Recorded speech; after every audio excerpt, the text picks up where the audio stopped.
Bonjour à tous, je vous retrouve avec grand plaisir pour poursuivre ensemble notre découverte des chefs-d'œuvre virtuels du Grand Cursus.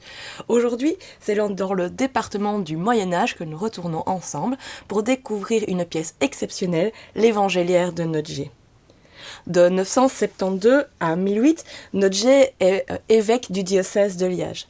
L'empereur germanique Othon Ier va lui conférer le titre de prince-évêque sur cette région perturbée et convoitée par le roi de France. Ainsi, Liège devient une principauté ecclésiastique avec à sa tête Notger, qui détient à la fois les pouvoirs civils et religieux.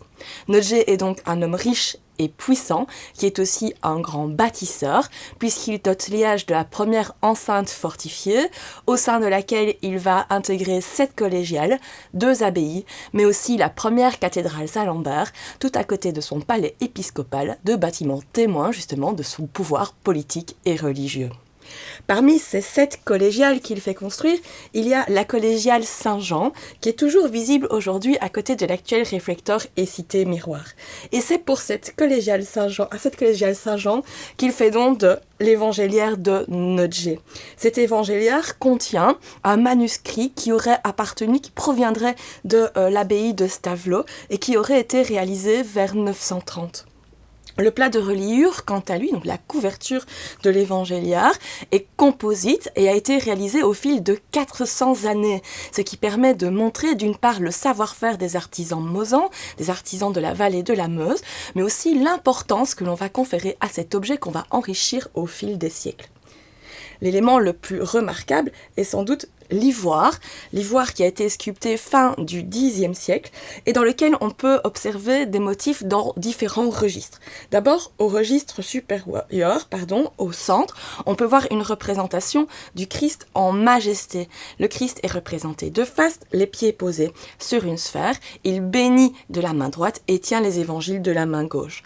L'ensemble de son corps est intégré dans ce qu'on appelle une mandorle, une forme d'amande.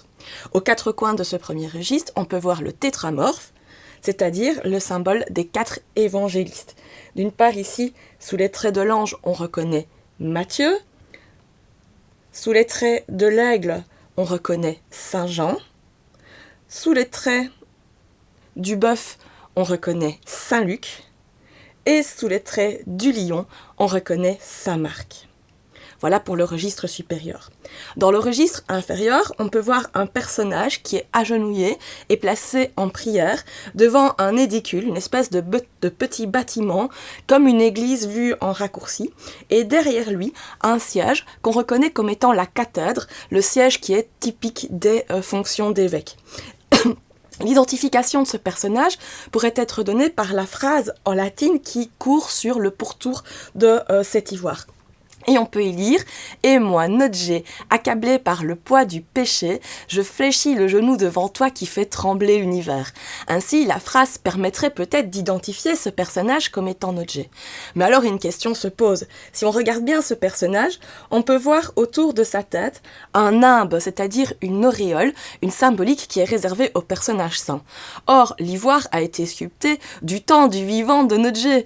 Alors Notger avait-il la grosse tête et se prenait-il pour un saint, ou ce nimbe a-t-il été rajouté post-mortem après la mort de Notger, ce qui confirmerait l'importance donnée à ce personnage à Liège.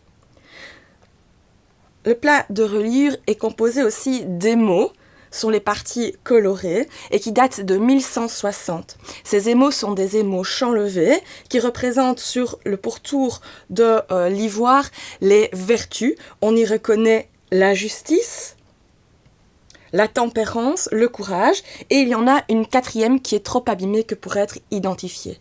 Aux 4 coins du plat de reliure, on reconnaît les fleuves du paradis, Géon, Phison, le Tigre et l'Euphrate. Ces émaux chanlevés, c'est une technique assez compliquée puisque ça consiste à creuser dans une plaque de métal des alvéoles. On peut voir ici un schéma. Et dans ces alvéoles, on va venir placer la poudre de verre que l'on va cuire. Les artisans mosans, les orfèvres mosans, étaient passés particulièrement maîtres dans la maîtrise de cette technique.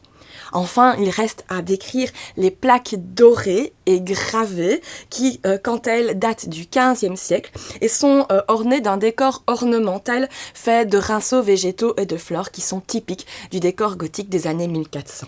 Je vous retrouve très vite pour d'autres découvertes virtuelles du grand cursus. D'ici là, prenez soin de vous et de vos proches.